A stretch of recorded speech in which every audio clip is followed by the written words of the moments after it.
Kalau Anda ingin jadi YouTuber sekedar untuk seru-seruan aja, itu gak masalah dan gak ada soal. Tapi apa mungkin Anda terus-terusan mengupload video ke YouTube hanya untuk seru-seruan doang? Sudah waktu terbuang percuma untuk rekaman plus edit video ditambah lagi kuota internet untuk upload video. Saya melihat di forum yang membahas tentang YouTube, hampir rata-rata membernya ingin menjadi YouTuber karena ingin cepat channel mereka dimonetisasi agar mendapatkan uang. Nah ini dia yang terbilang susah. Karena setiap YouTuber yang ingin berpenghasilan harus memiliki channel yang benar-benar sehat tanpa pelanggaran apapun. Alasan yang mendasari jadi YouTuber berpenghasilan susah. 1. YouTuber harus memiliki channel bersih dari pelanggaran. Pelanggaran yang dimaksud seperti pelanggaran hak cipta, konten sensitif, isu, sara, pengujar kebencian dan lainnya. 2. Channel harus memenuhi syarat. Syaratnya itu adalah channel wajib memiliki 1000 subscriber dan 4000 jam tayang. Ini terbilang adalah syarat umum yang mana setiap YouTuber harus memenuhi hal ini dalam channelnya. Namun tidak boleh bermain curang.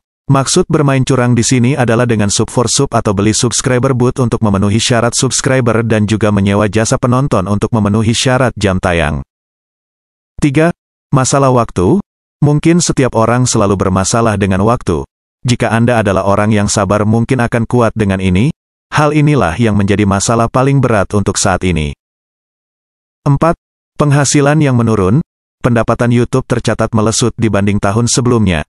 Hal ini diketahui melalui laporan keuangan kuartal 4 2022 yang dipublikasi oleh Alphabet, perusahaan induk yang menaungi Google dan YouTube.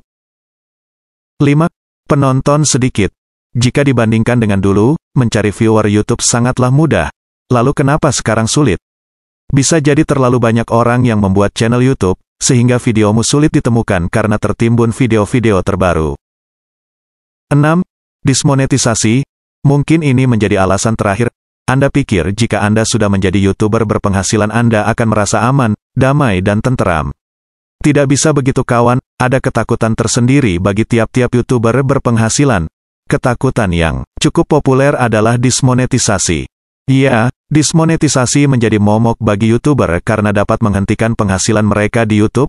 Biasanya dismonetisasi terjadi akibat kurang kehati-hatian YouTuber itu sendiri dalam mengelola channel mereka, seperti konten yang berulang atau seperti masalah yang ada pada nomor 1. Tapi tidak menutup kemungkinan channel yang bermain bersih juga terkena dismonetisasi. Banyak juga channel teman-teman saya yang terkena dismonetisasi, entah apa penyebabnya. Padahal video yang diupload mereka aman-aman saja. Jadi, walaupun Anda sudah menjadi YouTuber berpenghasilan tetaplah waspada.